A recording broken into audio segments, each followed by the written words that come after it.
Hernández, quien es un abogado javeriano que ha catedrático de Derecho Constitucional, Administrativo y de rector decano de Derecho de varias universidades, conferencista internacional y también un experto en la materia, sobre todo que tiene que ver con los derechos de la libertad de expresión, del derecho a la información, y pues para nosotros es una persona que nos puede aportar mucho en este debate. Así es de que los invitamos a que nos hagan preguntas a través del chat de Facebook Live, y nosotros comenzamos aquí a conversar con nuestros dos invitados. Doctora María Teresa. Bueno, muchas gracias. Un saludo al CPB y a todas las personas que nos están escuchando. Y me alegro muchísimo de volver a ver al doctor José Gregorio, con el cual tenemos por lo menos contacto a través de los libros. Bueno, y pues de pronto quisiera empezar con una pregunta que tenemos puntos en la que tenemos puntos en común. Es decir, ambos somos abogados. Usted obviamente es un ex magistrado, pues yo soy apenas una abogada raza, pero ambos somos abogados y ambos conocemos el periodismo. Tal vez la primera pregunta que quería hacerle y que tú también me la hagas es que, ¿qué tienen en común los jueces y los periodistas en ejercicio? ¿Y qué los diferencia?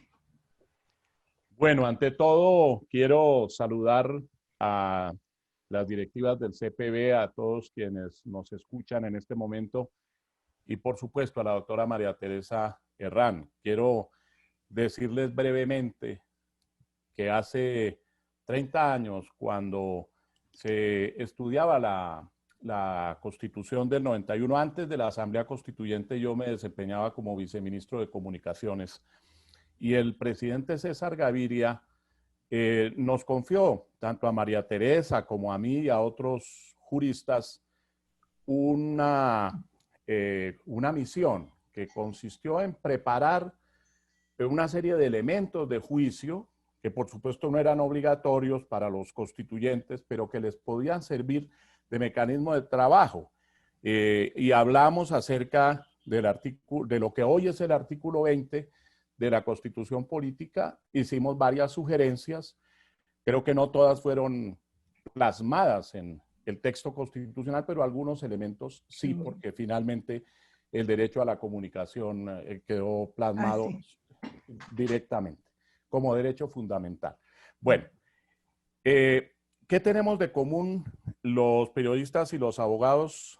Yo creo que hay mucho en común en cuanto los dos debemos trabajar con las ideas, con los conceptos, con los derechos, porque aunque no se vea muy frecuentemente, el periodista también tiene que ver con los derechos y trabaja con los derechos. Ante todo, ejerce derechos fundamentales el periodista. Ejerce el derecho a la libre expresión y ejerce el derecho a la comunicación y el derecho a la información. Derecho este que la Corte Constitucional dijo por allá en una sentencia del año 94 que era un derecho de doble vía. Entonces, eso en principio se tiene de común, pero lo otro, el abogado depende de dónde se encuentre. Si está en ejercicio de su profesión, defendiendo, por ejemplo, a alguien en un proceso penal, pues tiene que desarrollar una actividad que busca que se haga justicia en el caso de su cliente. Pero si es juez, tiene que ser imparcial y tiene que ser objetivo. Y no puede inclinarse a ninguna de las partes, o si es fiscal. Yo no me imagino un fiscal que pudiera estar ejerciendo funciones de defensor o algo así por el estilo, o un juez que hiciera lo propio. No, tiene que haber imparcialidad. y el periodista, en cuanto corresponde al ejercicio de su función de información, tiene que transmitir una información, dice la Constitución Política, veraz y objetiva. Y en ese sentido tiene que observar cierta imparcialidad porque debe ser objetivo cuando transmite la información. Entonces, la manipulación de la información no es algo que corresponda a su ejercicio. Y lo otro, él tiene libertad de expresión, pero como decíamos, es un derecho de doble vía. Entonces, quien está escuchando al periodista, quien lo está leyendo, quien lo está siguiendo en televisión, debe distinguir en qué momento el periodista está transmitiendo información y en qué momento el periodista está dando su propia opinión. Pero no es que se puedan las dos cosas revolver, porque me parecería mal estar transmitiendo la información, pero simultáneamente inyectándole su propio concepto para ir como manipulándola. Y también tienen de común otra cosa, que es muy importante, la ética. Tanto el abogado como el periodista tenemos unos códigos de conducta, una forma de obrar. No se pueden utilizar ni siquiera, creo yo, para supuestamente para el bien común, venir a romper unos elementos éticos mínimos. El periodista tiene su ética y el abogado su ética, especialmente si el abogado Esas son cumple diferentes. una función pública. No son. Tienen ámbitos distintos, claro, porque no es lo mismo ejercer la función de abogado que ejercer la función de periodista. Pero lo que quiero resaltar es que los dos como tienen que ver con la fe pública, con la fe, con los derechos del público. El abogado tiene que ver con la vigencia del derecho, con el imperio de las normas, con el respeto que merece su actividad, y entonces no puede ser un abogado que esté poniendo trampas para lograr sus objetivos. Lo propio pasa con el periodista, pero desde el punto de vista de su ámbito. No son iguales los principios porque son distintas las actividades, pero los dos están sometidos a una ética que tienen que respetar. Yo diría, José Gregorio, que hay una gran diferencia que determina muchas cosas y es casi que externa, es la velocidad y la velocidad del periodismo en un ambiente, sobre todo como el de hoy, que es un ambiente en donde las redes sociales juegan cada vez más un gran papel. Entonces, el periodista de todas maneras está sometido a criterios de veracidad. Y no sé si los jueces y los abogados a criterios de lentitud y de alargar demasiado las cosas.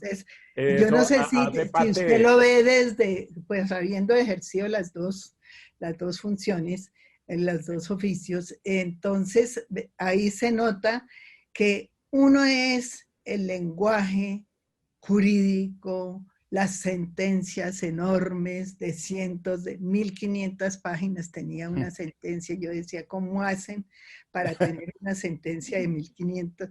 Hay que echarle mucha carreta ahí a esa sentencia. Exactamente.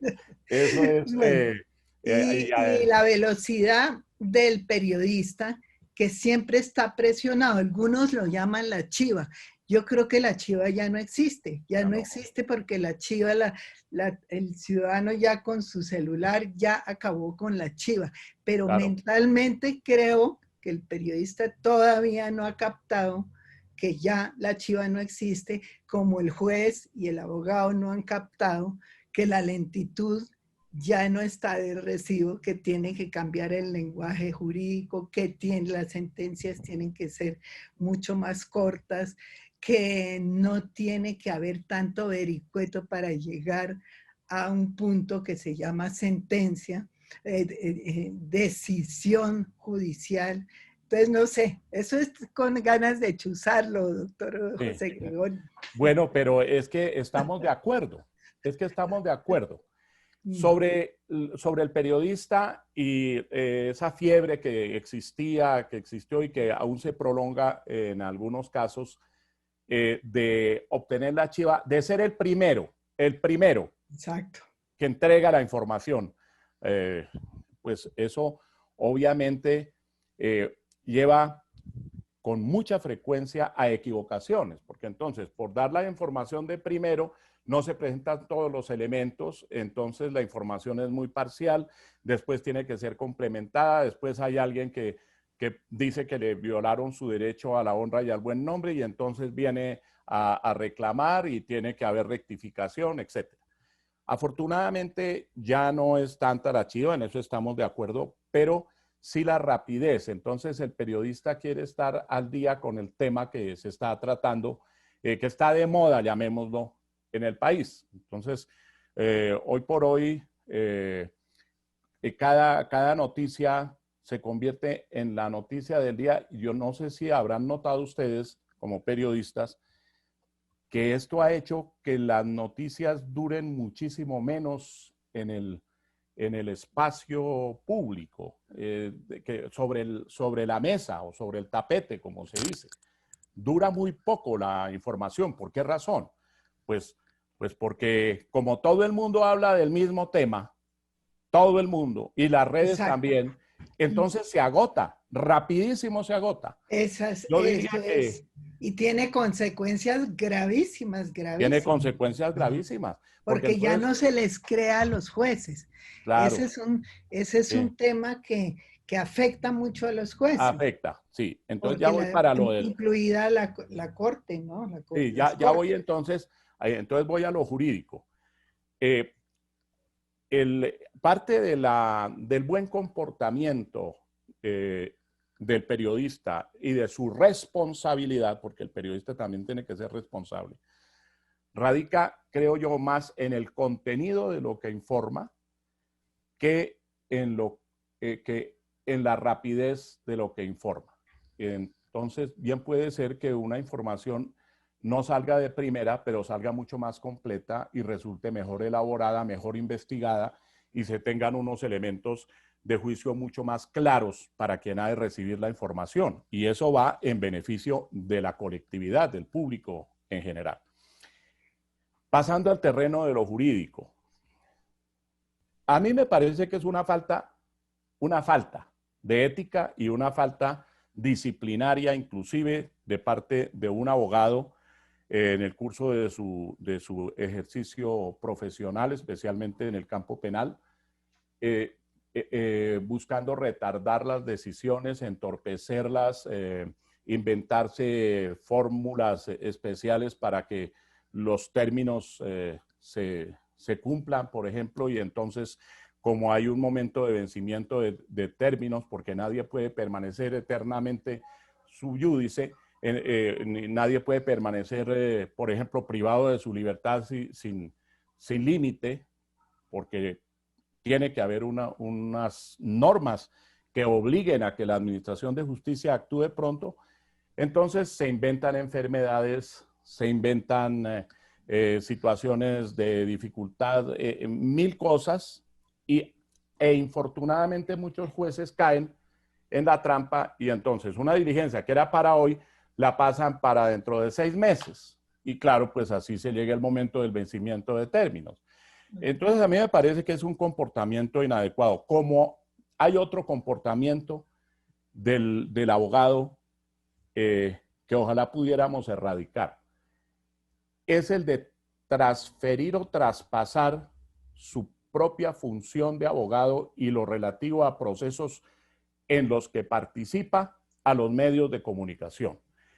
Yo no estoy de acuerdo y tengo mucho respeto hacia todos mis colegas, pero a mí me parece mal que si yo soy defensor de una persona, tenga que estar asusando por los medios de comunicación a los jueces y dando todos mis argumentos y sacando a relucir el expediente o parte del expediente, etcétera, para tratar de sacar adelante mi defensa. Eso no debería ser. Los abogados deben litigar en los estrados judiciales. Y eso Nada pasa incluidos las cortes. Uno ve, afortunadamente parece que ya están dejando un poco esa maña. Pero María Teresa, una cosa en cuanto a las cortes, una cosa es que los magistrados y los jueces también puedan informar sobre sus decisiones. Claro. Yo recuerdo cuando yo estaba en la Corte Constitucional, cuando fui presidente de la Corte, que a mí me tocó nada menos que el proceso 8000, siendo presidente, uno tenía que estar informando qué decidió la Corte, pero después de que lo decidió. Es que ahí está el punto, sí. Claro, cuando ya está la sentencia, pero yo no puedo estar filtrando la ponencia. Claro, y eso ha pasado. Eso ha pasado, que filtran la ponencia para ver cuál va a ser la reacción pública. Claro, y entonces tampoco está bien. Hace unos meses se filtró una ponencia relativa al aborto, por ejemplo. Y entonces se generó toda la polémica en el país respecto al aborto para que al fin y al cabo la Corte tuviera que decir, como tenía que decirlo, que eso ya era cosa juzgada y que ya se había pronunciado la Corte sobre el particular. Claro, ¿no? ¿cómo era? Esa es una manipulación de la opinión también, en la que pueden caer los jueces, no es que todos, claro. pero sí se da eso. Y eso hace que también se presione a los jueces, entonces se les viene en contra, a jueces y magistrados, porque entonces ya resultan presionados e inclusive en algunos casos amenazados. Eso es grave. Claro. Y el juez que se deja presionar no debería ser juez, no debería continuar. ¿Dejarse presionar? No. Entonces, fíjate, hay unos elementos, vuelvo a la ética, de comportamiento, tanto del periodista como del juez. Y en cuanto al periodista en esto del derecho, algunos periodistas son abogados y son conocedores del derecho. Hay muchos que podríamos mencionarlos, muchos que ejercen las dos profesiones.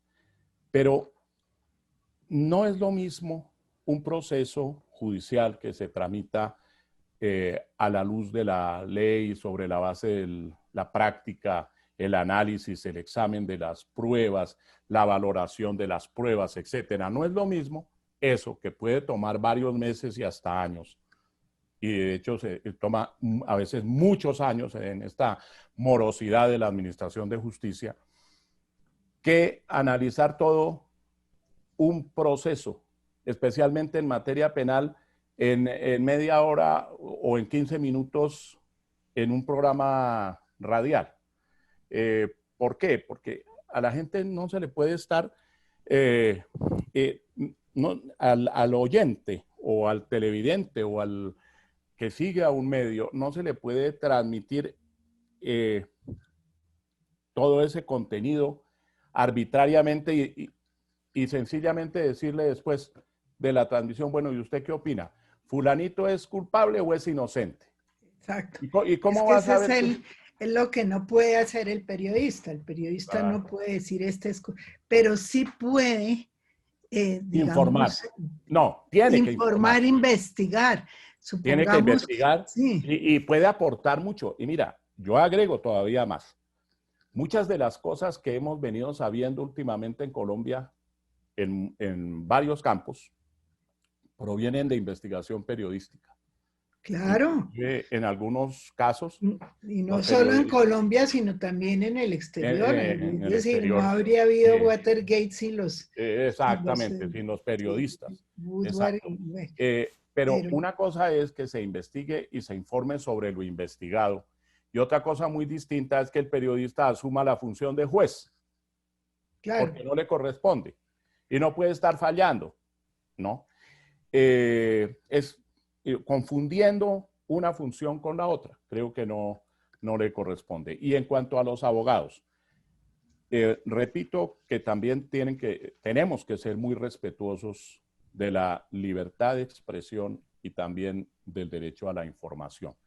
Porque he visto que algunos colegas entonces la emprenden contra columnistas ¿no? o contra periodistas porque dijeron algo que de pronto a ellos no les gusta, a mis colegas, y entonces comienzan a atacar al periodista. Y ahora que están las redes sociales, eso sí que es fácil. De modo que he visto cómo en redes sociales a periodistas se los crucifica prácticamente por haber dicho algo, por haber informado algo. Y no debería ser. En Pues todo esto lo que tiene que haber es, María Teresa, para concluir, razonabilidad, objetividad, respeto. El respeto es algo muy importante que no significa silencio, que no significa amordazarse uno o autoamordazarse, no. Pero tiene que haber un respeto y una ética. Sí, ahí la presidenta del CPB se nos fue y le iba a preguntar que Patricia Lozano. Sí, aquí estoy. Ahí está Patricia. Patricia, primero la felicito porque y a lo mismo la junta directiva del Círculo de Periodistas, que me parece Gracias. excelente, Muchas se ha gracias. movido mucho y entre otras en el mundo virtual, cosa que me parece muy buena. Entonces, no sé, se suponía que nos iba a callar en el buen sentido de que no nos desviáramos del tema. De los Entonces, temas. una vez que ya hemos reconocido que abogados, jueces, periodistas y columnistas Sí. tienen cosas en común, no sé qué se te ocurre, Patricia, que podemos abordar como temas ya concretos. Bueno, a ver, hay una serie de preguntas que nos han llegado al Círculo de Periodistas de Bogotá que me gustaría hacérselas a ustedes, de colegas que tienen inquietudes sobre su actuar frente a este tipo de fallos que nos implican como periodistas. La Constitución consagra dos derechos, dice una: el derecho a la intimidad y el derecho a la libertad de expresión y de información. Frente a un caso judicial, ¿qué derecho prima más, el de la intimidad o el de la información? ¿En qué casos puede el periodista informar sobre el proceso o el fallo judicial sin incurrir en una violación a las normas? ¿Quién responde, María Teresa o yo? Los dos, complementados. Sin Marín de Dopingüe. Primero las damas. Primero, esa es una cosa que descubrí yo a lo largo de mi vida, que es bastante machista, porque nos echan al ruedo, porque pero en este caso, evidentemente el doctor José Gregorio sabe más que yo, pero en el derecho a la intimidad, ¿no? Es lo que estamos, yo creo que es un el derecho a la intimidad y la libertad de expresión, ¿no? ¿Cuál prima? De expresión, una pregunta previa. La primera. ¿De expresión o de información? Exacto, eso iba a decir. A ver, aquí hablan de expresión y de información, los dos. Porque son dos derechos muy diferentes y yo veo como también, y voy a pegarle un regañito a mis ex colegas periodistas que hablan mucho, no sé qué opina el doctor José Gregorio, que hablan mucho de libertad de prensa.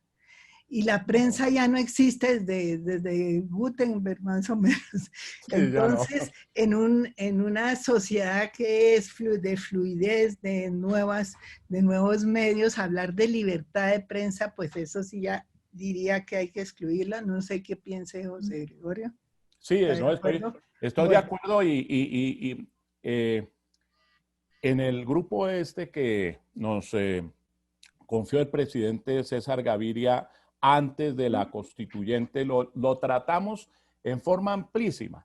La Constitución de 1886 hablaba de libertad de prensa y la concebía como una especie de la libertad de empresa, como Exacto. Libertad de empresa. Entonces lo que se protegía... una discusión grandísima. Sí, y eso tiene sus reminiscencias allá en don Antonio Nariño, que tenía la prensa y donde imprimió la Declaración de los Derechos Humanos, de los Derechos del Hombre y del Ciudadano de 1789. De allá viene ese concepto, ¿no?, cuando verdaderamente existía la prensa. Ya en 1991 nosotros lo pusimos en tela de juicio y por eso no quedó libertad de prensa en la Constitución, quedó libertad de expresión, derecho a la información.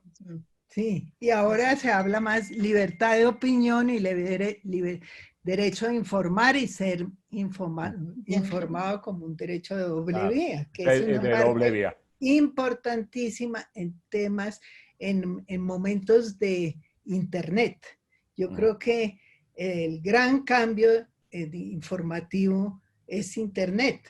Entonces, tiene mucha más vigencia las dos partes del derecho, a informar y ser informado. El ciudadano informa. El ciudadano es el que está sacando los videos, por ejemplo, de las protestas que hubo hace unos meses, y esos videos han servido a los jueces como pruebas. Entonces, yo creo que ha cambiado totalmente el escenario, digamos. Bueno, vamos a la respuesta. Entonces, sí. No, pero ¿Cuál prima? pasemos a la intimidad. Yo creo que ahí también, en el derecho a la intimidad, que era lo que preguntaban también, ¿no? Ahí hay unos cambios fundamentales y en todos los demás derechos, en la manera de explicarlos y que producen mucha incertidumbre. Por ejemplo, pues el derecho a la reserva. ¿Qué reserva si todo todo está circulando? Yo no sé, doctor José Gregorio, ¿usted qué opina en cuanto a esos dos derechos? Podemos empezar a trabajar esos dos derechos, el de la intimidad y el de la reserva sumarial. Bueno, allí hay varios elementos que pusimos de presente inclusive en sentencias de la Corte Constitucional desde los años 90 y que han venido siendo reiterados. La Corte Constitucional ha hablado, como también lo hizo la Corte Suprema de los Estados Unidos y lo hizo el Tribunal Constitucional Español, del equilibrio entre los derechos. Exacto. Los derechos fundamentales son derechos inherentes a la persona. Se derivan de la dignidad del ser humano. Tanto la intimidad como el derecho a ser informado, como el derecho a informar, como la libertad de expresión, son derechos inherentes al ser humano, porque se derivan de su propia inteligencia, de su propia capacidad de conocimiento, en fin. Entonces, en principio, aunque no hay derechos absolutos, porque mi derecho llega hasta donde comienza el derecho de otros, los derechos todos deberían ser respetados y debería existir lo que denomina la Corte, o lo que han denominado las Cortes, el equilibrio entre los derechos.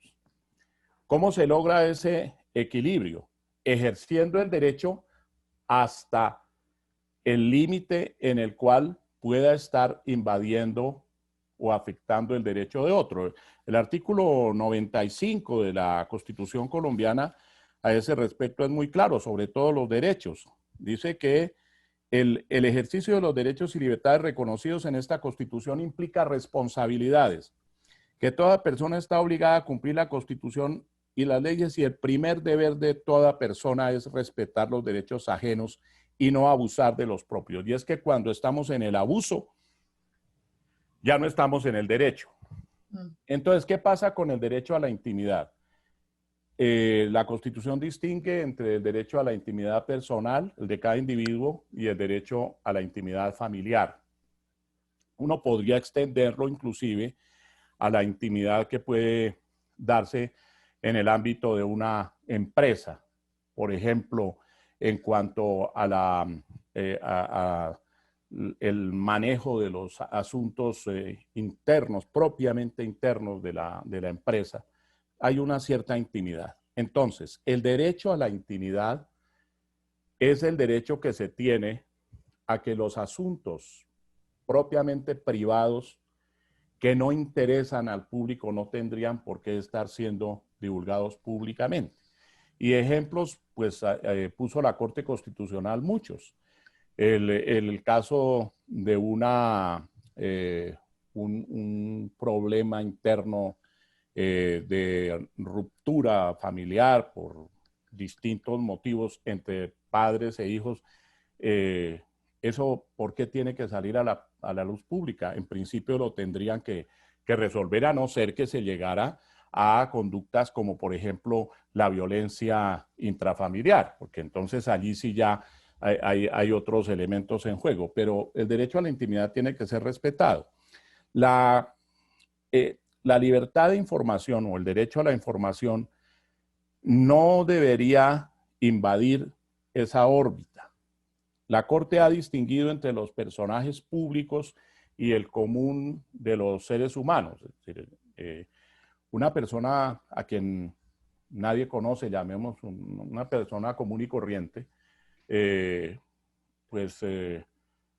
puede llegar a un restaurante y pedir lo que considere necesario, y si que se quiere tomar un trago, se toma el trago.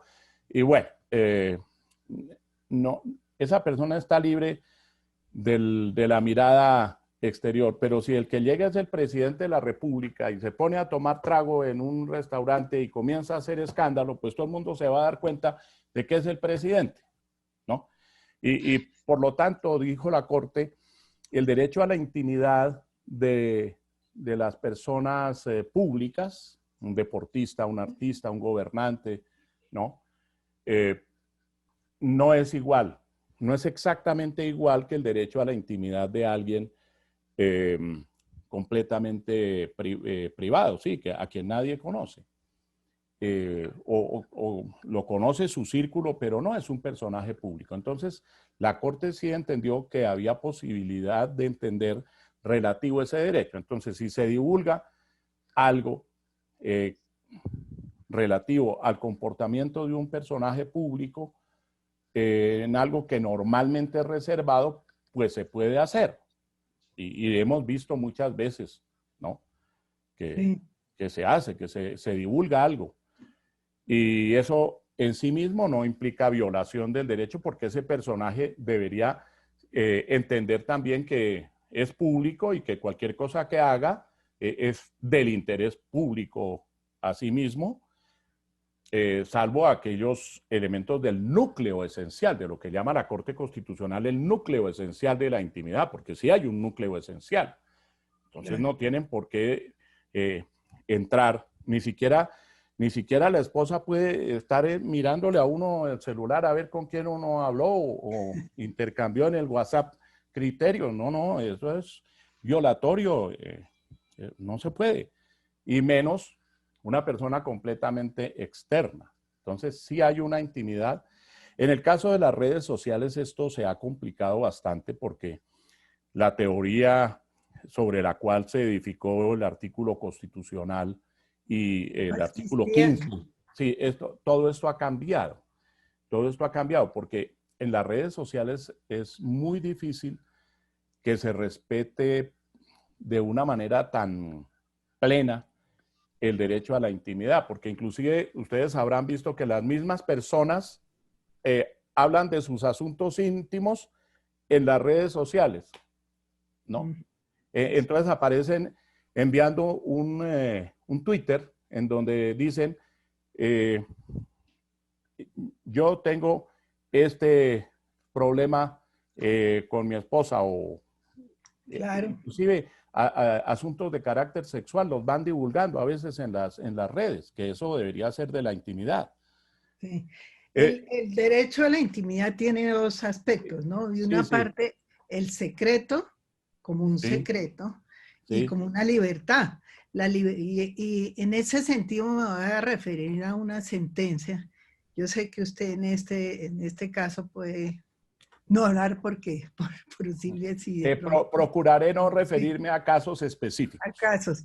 En cambio yo sí, porque ya soy abuela cibernauta, entonces ya no soy Sí, ni pero periodista. les explico a quienes nos estén escuchando por qué.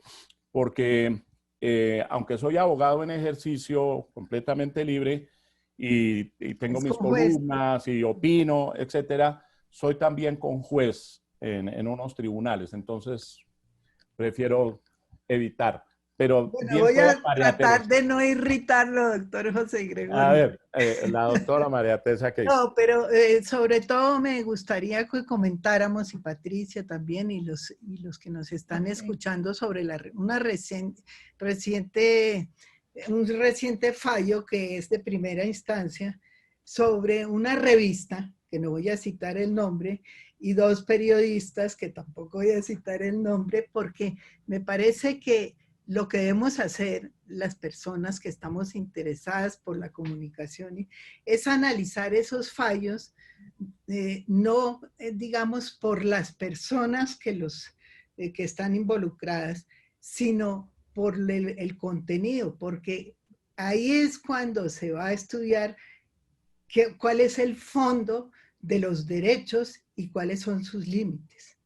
Entonces, me parece que la primera reacción de la gente es decir, ay, este viejo o esta vieja sí son terribles, esta sí que me gusta. Entonces, eso distorsiona completamente cualquier análisis que se haga a través de, por ejemplo, de las redes sociales o, por ejemplo, de los periódicos, etcétera.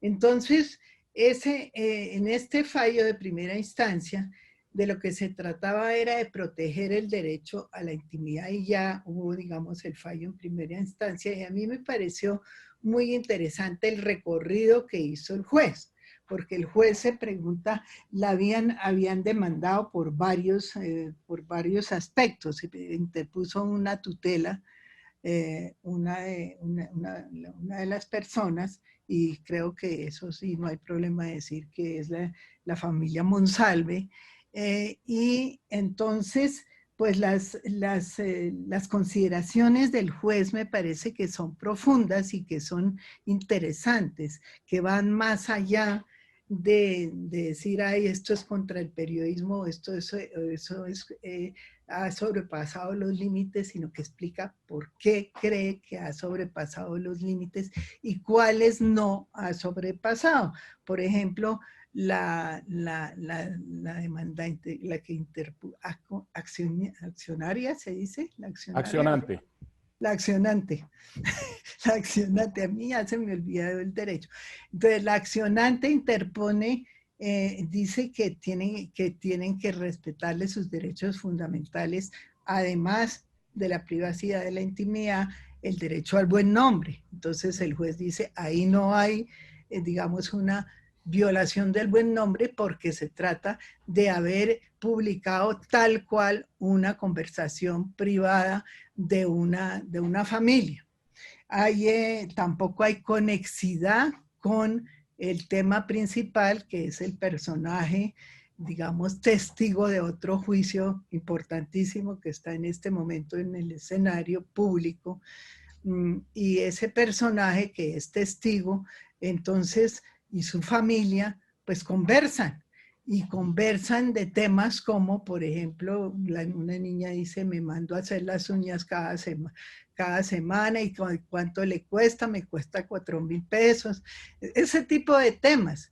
Entonces ahí en esencia no hay tampoco un vínculo que aportaría, digamos, elementos para la opinión pública que deban ser conocidos, sino es una pura, digamos, transposición de unos audios, que no, después se demostrará si son legales o ilegales, pero que es para efectos de ese fallo, pues no aportan nada a la opinión pública. Entonces creo que hay muchos temas así similares a este, en los cuales de lo que se trata de hacer es espectáculo.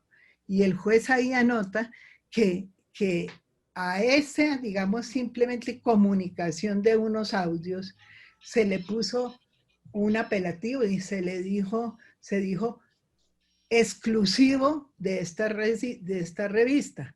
Y exclusivo, ¿qué quiere decir? Es como decir, hay que leer eso. Y era una conversación un poco ridícula que no tenía nada que ver con el gran tema de Monsalve.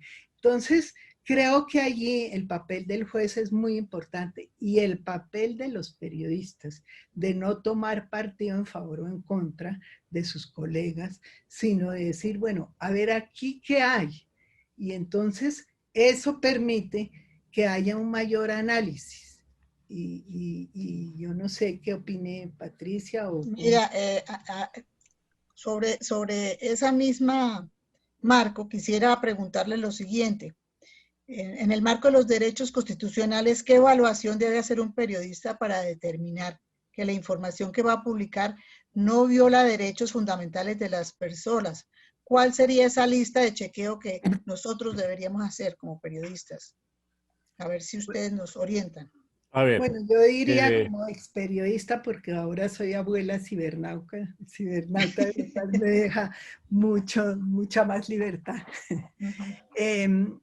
No libertad porque también la tuve, pero cuando no era abuela. Entonces, yo pienso que este ejercicio que hace el juez también lo debería hacer el periodista antes, para lo cual me parece bueno que se lea la sentencia del todo, porque uno ve que mucho periodista, uno detecta cuando un periodista se ha leído la sentencia o no se la ha leído. Cuando un periodista ha corrido a mirar así cuáles son los párrafos buenos, este me suena porque, pero no se lee el contenido total y yo creo que eso es un ejercicio cuando los jueces escriben bien, doctor José Gregorio, como usted, pero porque si escriben bien y explican bien, ya hay más elementos que permiten que en una próxima ocasión el periodista se pregunte, bueno, aquí cuáles son realmente, qué conceptos están en juego. Y el juez dijo, digamos, tuvo en cuenta aspectos como la reserva, entonces dice que no hay reserva, pues que no era un tema de reserva, y por eso transfiere el caso en cuanto a reservas sumarial se refiere a la fiscalía. El tema de la responsabilidad social, que es el tema que, como dijo el doctor José Gregorio, nos une a los dos sectores. El tema del impacto.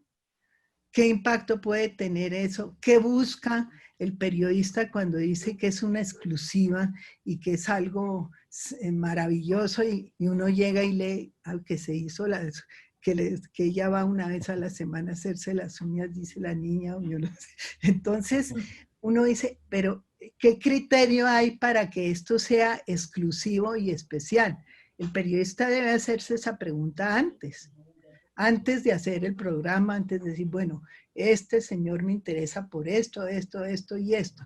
Y veo que hay mucha improvisación en lo que falta mucha investigación del periodista. Entonces se hace mucho, énfasis en que yo soy exclusivo, a mí, y casi que subliminalmente, yo creo que hay que aceptar que eso está pasando. Subliminalmente se dice, a mí me filtraron y a usted no. Y eso me parece que va en contravía del Poder Judicial. Y creo que hay muchos medios que están utilizando las filtraciones de una manera absolutamente irrespetuosa. Yo estoy totalmente de acuerdo con María Teresa. Desde el punto de vista genérico, no hago alusión al caso concreto y específico, pero ella ha dicho muchas verdades. La primera, relacionada con el tema de la necesidad de mayor información, de mayor preparación, hoy hace parte del conjunto de elementos que todo periodista debería tener a la vista, la jurisprudencia en cuanto a derechos. ¿A cuáles derechos? Especialmente a los derechos que pueden ser afectados por la información periodística. el derecho a la intimidad, el derecho a la honra, el derecho al buen nombre, el derecho al honor, lo relativo a la reserva, que es excepcional, dicho sea de paso. La reserva hoy es excepcional y para que a uno le puedan decir que algo está sujeto a reserva, le tienen que mostrar la ley en donde dice que es reservado. Si no le muestran eso, el documento no es reservado. Bueno, entonces debe tener ese conocimiento.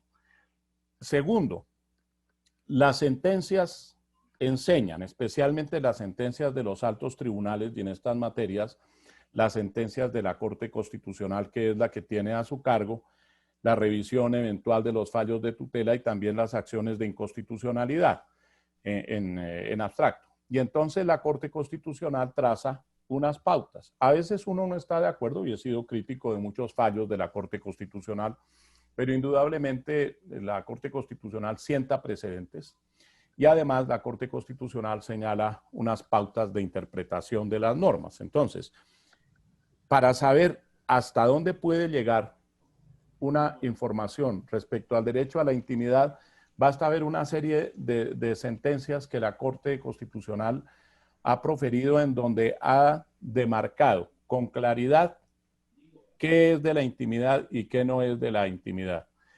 La Corte Constitucional inclusive concedió una tutela hace muchos años a unas niñas menores de edad en contra de su señora madre, quien había escrito un libro en el que mencionaba una cantidad de temas propios de la intimidad de las niñas, pero de una manera muy abierta que lesionaba ese derecho a la intimidad de las menores.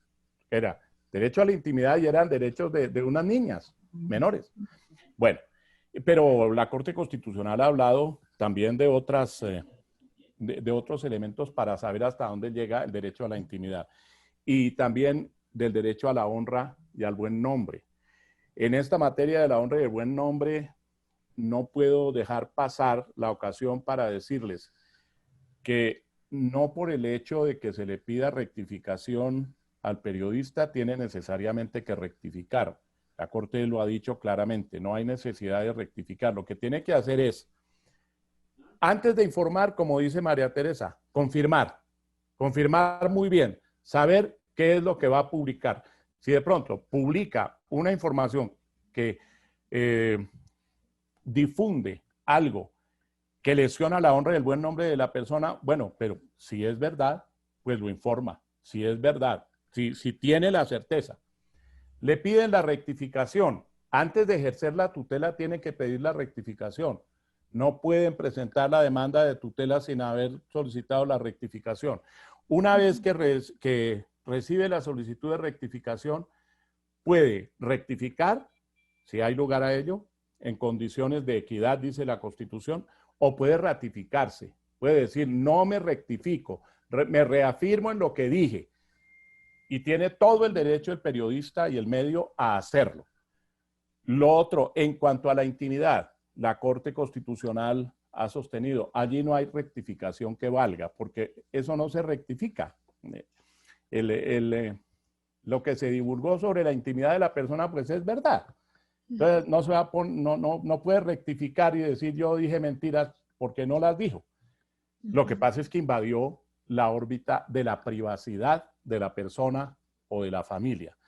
Como sobre esto hay gran cantidad de jurisprudencia, es bueno ir a la jurisprudencia, ver cuáles son los alcances en cuanto a los derechos que maneja el periodista.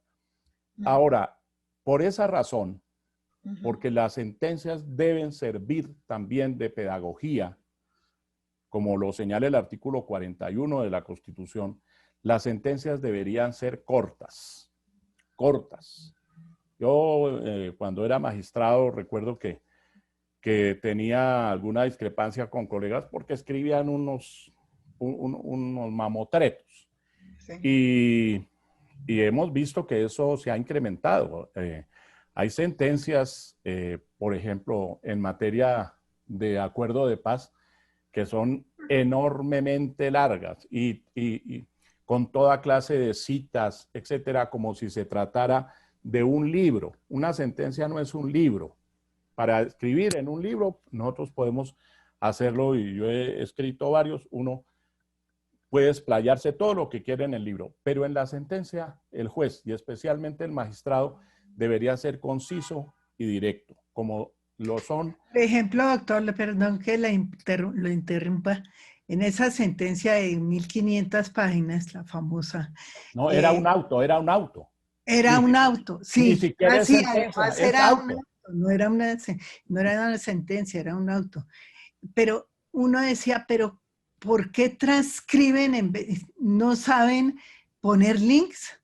Es decir, si va a haber virtualidad en el sistema judicial, no poner un link, sino transcriben 50 páginas de citas. Que no hay necesidad para Las resolver sentencias a veces son como cajas de claro, citas. para No resolver el casas, asunto. sino cajas.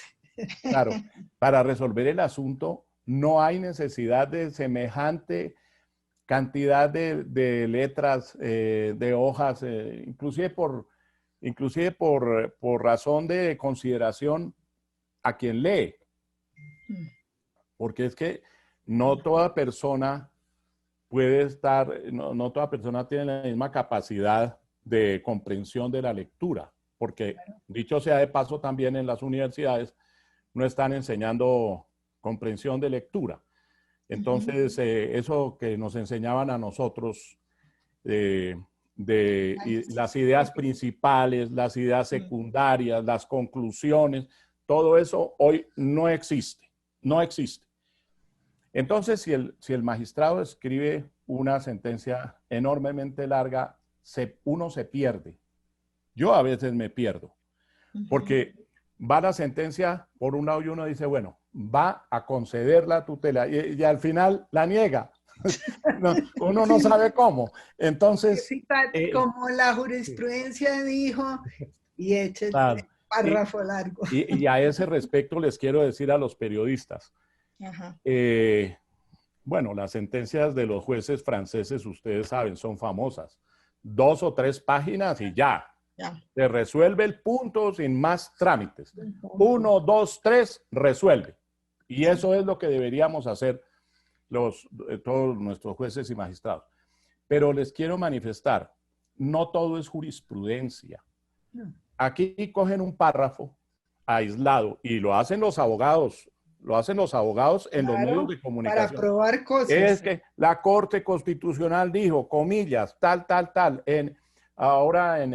Cuando se tramitaba lo de la libertad del doctor Uribe, la misma juez decía... Ahí fue un ejemplo clarísimo. Todos abogado ellos citaban pedacitos. Y sentencias que, si ustedes se fijan, se contradecían entre sí las sentencias que citaban. Es increíble, sí.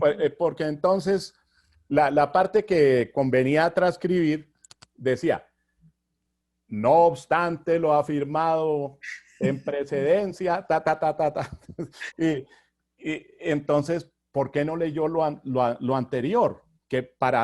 Pero comenzaba con el no obstante. ¿Me explico? Entonces, allá que tomar la idea general.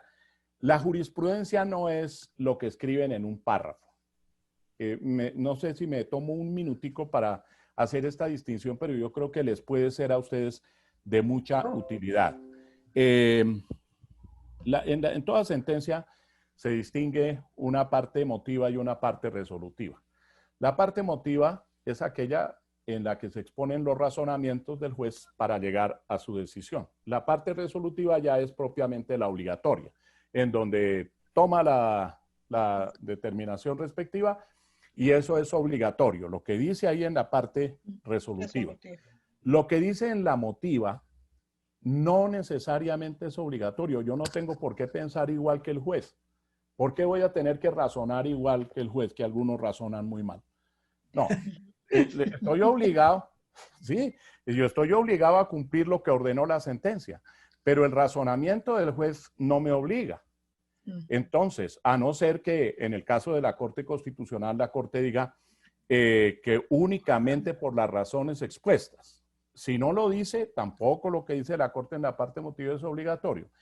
Y es que en la parte emotiva hay que distinguir la que se denomina ratio decidendi, que es la razón por la cual se resuelve. Aquello del juez francés, por esto y por esto resuelvo tal cosa. El plan. Esta es, exacto, el por qué. La ratio decidendi, la razón por la cual se decide.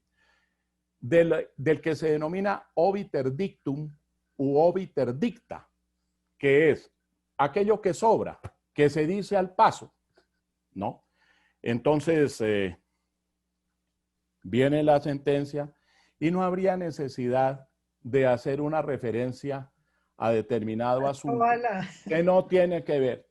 Pero entonces el juez le mete el elemento y entonces dice ese juez, claro, también hay que tener en cuenta no sé qué, pero eso no tenía nada que ver con su resolución. Eso se llama obiter dicta.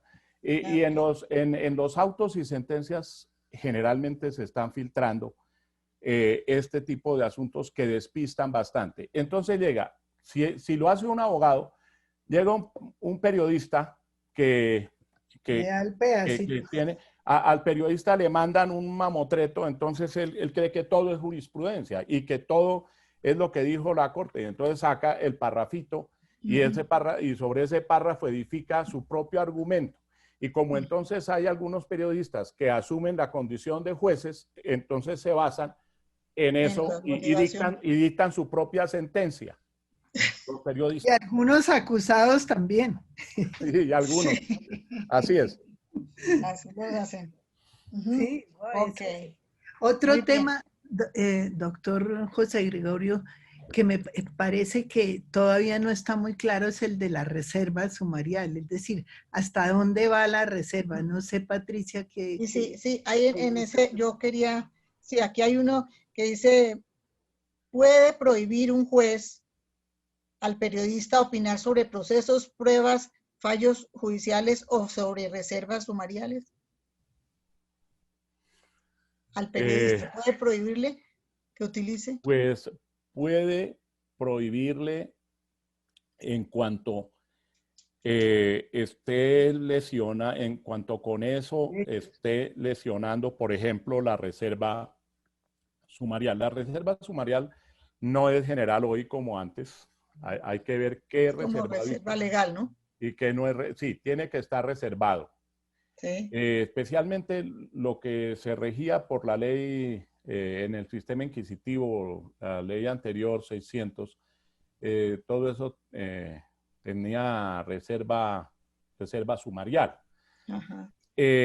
La Corte Constitucional en el año 1993, con ponencia del doctor Carlos Gaviria Díaz, declaró, y se lo recordaba hace un minuto a la doctora María Teresa, la Corte Constitucional declaró inexequible una norma que hacía responsable al periodista por estar divulgando asuntos reservados.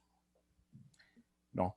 La Corte declaró eso inexequible porque dijo, lo propio del periodista es que informe. Si al periodista le llega por cualquier vía un determinado documento y es de trascendencia para el público y sirve para la investigación que ese periodista está adelantando y va a servir para información, para ese derecho que es de doble vía, para ese derecho del público. Yo como público tengo derecho a que me informen. Eso que le llegó al periodista, yo tengo derecho a que me lo informe. Entonces el periodista puede informarlo. Pero claro, si era reservado el documento, el que tiene que responder por haber filtrado el documento reservado es el funcionario que procedió a eso, porque era indebido. Ese funcionario no ha debido filtrar y, como decíamos hace un momento, causan mucho daño las filtraciones de los documentos privados. Ahora bien, que si le puede prohibir, depende del contenido, porque si se trata de una información que abierta y claramente lesiona el derecho a la honra o al buen nombre o el derecho a la intimidad, pues eso sí depende del caso concreto y el que hace la evaluación es el juez correspondiente. Entonces, por la vía de la acción de tutela podría hacer la alusión, pero eso como excepción, quiero subrayar, muy excepcionalmente, porque hay jurisprudencia de la Corte Constitucional reciente,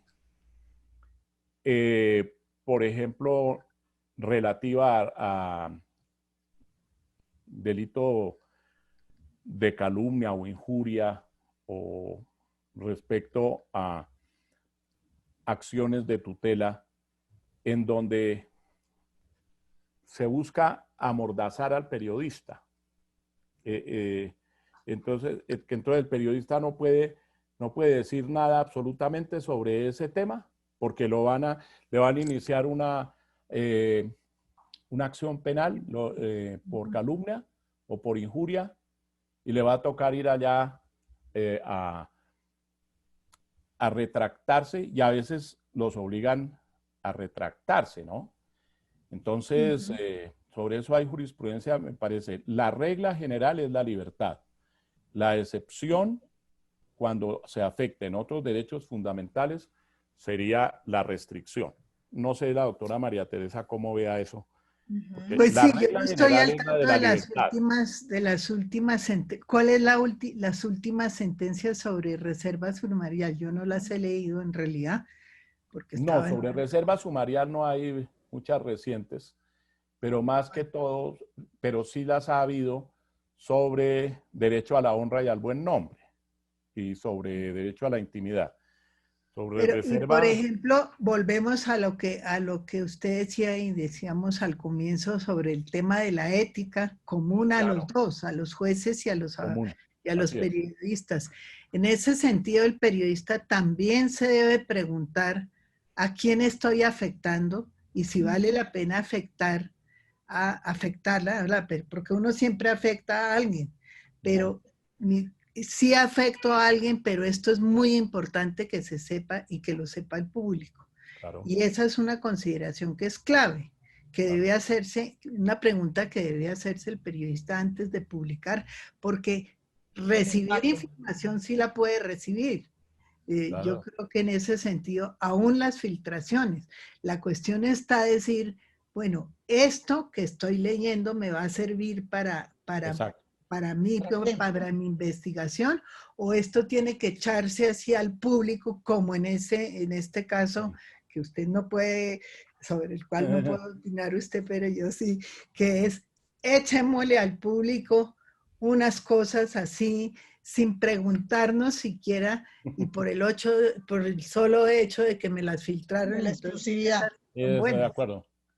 Entonces, eso yo creo que esa reflexión la debe hacer antes el periodista y no después. A veces es importantísimo, entre otras, y me ha pasado en el ejercicio, cuando ejercía periodismo, me ha pasado que uno calla cosas porque sabe que más adelante va a ser mucho más interesante lo que va a descubrir. Claro, entonces, claro. eso no también es una de las técnicas de investigación. Entonces, claro. Es posible, eso es de responsabilidad del periodista y yo hasta diría de profesionalismo. Claro. Profesionalismo. Porque yo puedo, como supongamos, un periodista puede estar investigando algo y como dicen algunos, comienza a tirar de la madeja. ¿Para qué se va a poner Exacto. Cuando está comenzando a tirar de la madeja, divulgar eso, se afecta a su propia investigación? Sí, claro. Siga la madeja a ver hasta dónde llega. Ya cuando tenga todo completo, divúlguelo. Pero antes no lo haga porque precisamente no tiene toda la información completa. Ahora, en lo que yo insisto es en un principio de libertad. El principio debe ser la libertad, porque es que tampoco podemos caer en la autocensura, que también se da.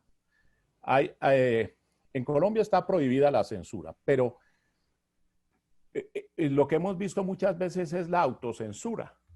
Claro. Entonces, el periodista sabe algo que debería conocer el público. Aquí estamos en el caso contrario. sabe algo que el público debería conocer. Y le dicen... Y prefiere callarlo porque de pronto lo echan. ¿No? Exacto. Eso Sí. pasa mucho en este momento. Sí, Hay bueno, mucha para terminar, porque ya estamos sobre la hora, y a pesar de que estaba muy interesante toda esta conversación, quería preguntarle lo siguiente: ¿se podría pensar que ante la actual situación del país marcada por una fuerte polarización, hay intereses o intención de judicializar al periodismo? Doctor José Gregorio. Bueno, la verdad es que de lado y lado de la polarización se han presentado hechos. Por ejemplo, se ha pretendido afectar a algunos periodistas por informaciones que han transmitido. No digo nombres propios, pero hemos visto que como dividen esto lo tienen dividido en derecha e izquierda, entonces digamos, los de derecha tratan de judicializar a los de izquierda y los de izquierda a los de derecha, y eso ha sido de lado y lado. Yo creo que sí se ha dado la conducta, pero hay algo muy curioso, María Teresa, que yo no sé a qué atribuirlo, y es que han sido varios los casos en los cuales se inicia una acción judicial contra un periodista, y cuando ya se va a producir alguna decisión judicial, el que inició la acción va y retira la demanda. La retira. ¿No? O bien la denuncia penal o bien la demanda de tutela, van y la retiran. En eso, a mí Hay me parece que también hay manipulación sí, por parte irresponsabilidad del propio abogado. Sí. Irresponsabilidad del abogado. O del acusado. Claro, y del acusado, que generalmente es el abogado del acusado o de aquel a que se refiere la información. Entonces ahora sacan unos comunicados en las redes, comunicado de la oficina tal, hemos presentado denuncia contra fulano, tal. Y cuando ya se logró el silencio, entonces se retira la denuncia. Eso no puede ser así. Claro. Eso también es una falta de ética. Sí. Claro. No, eso no está bien. Yo creo que el periodista se deja, pues no el periodista, sino algunos escasos periodistas se dejan manipular. Y entonces saltan y retiran o ponen o también información. Es decir, es de lado y lado. Es de lado y lado.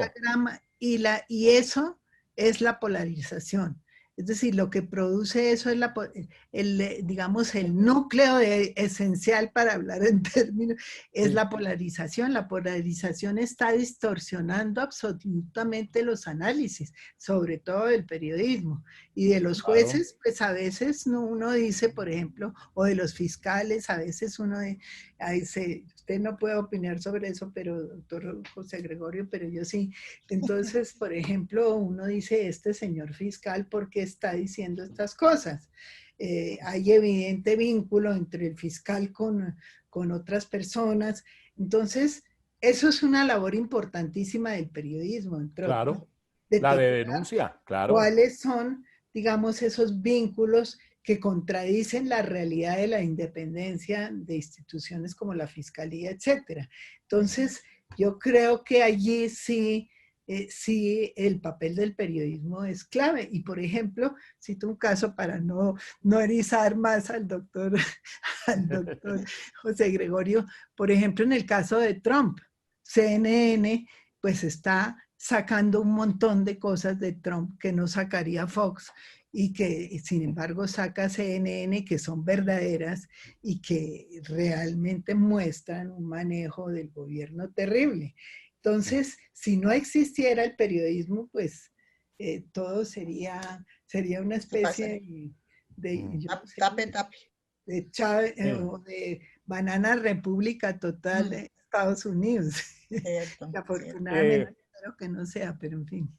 Y lo que no se alcanza a publicar en el ejercicio del periodismo, cuando se presentan tantos obstáculos como los que hay en los Estados Unidos hoy por hoy, entonces aparecen los libros. Y los libros, Sí. que también son una forma periodística, no sé cómo Clarísimo, lo veas el de tú. Woodward, yo no sé si usted lo ha sí, leído. sí. Me Claro, imagino. el de Yo Woodward, también.